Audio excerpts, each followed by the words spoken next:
Hi, welcome back to Basement Backgammon. On this episode, we'll be looking at problem 162 in Bill Robertie's 501 Essential Backgammon Problem Series. This is the last problem in the chapter called the middle game, and we will be starting a new chapter called the 5 point tomorrow. But for now, let's go through this problem. This is a doubling problem, again, the last in the chapter. And we have to determine should black double, and if black does double, should white take. Take a look at the board. Give you 10 seconds to decide. I'll be back with Robertie's answer. Hit the pause button if you need more time.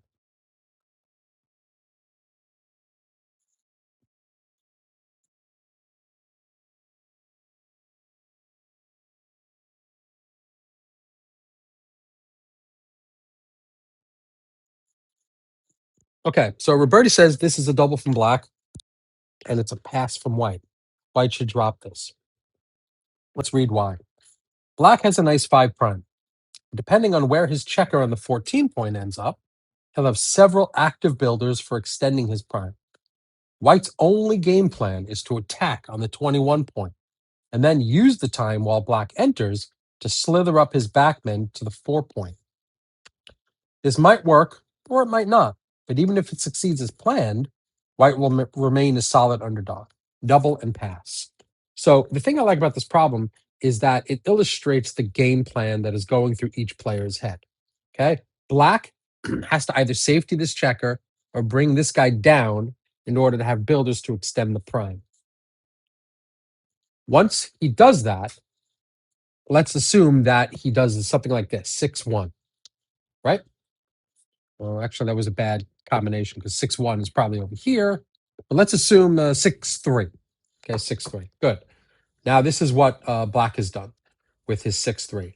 Once he's done that, white's only remaining option is to attack this guy right here. Or if he gets lucky, he rolls 3-3 and he can come up, step up to the edge.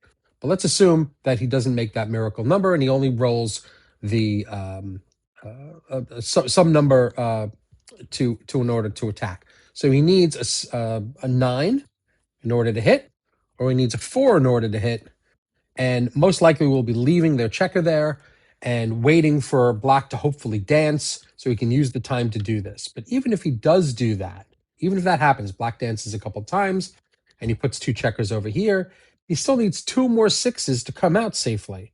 And even then, he's going to have a whole bunch of checkers to bring around, whereas black only has 1 checker to get in and bring around while maintaining his 5-point prime. So even if white accomplishes everything they wanted to, they still become an underdog in the game.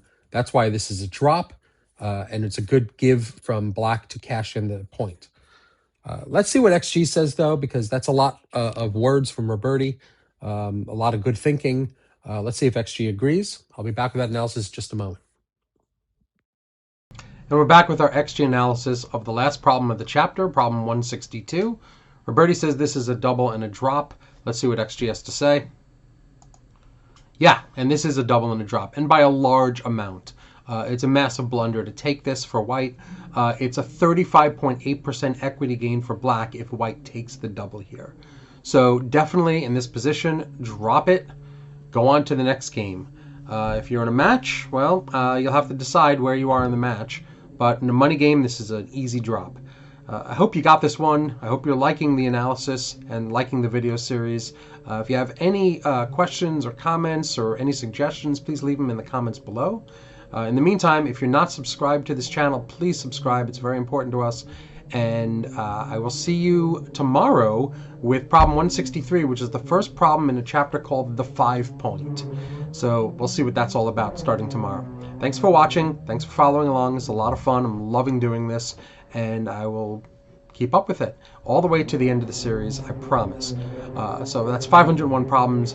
We'll be back tomorrow with problem 163. Thanks for watching.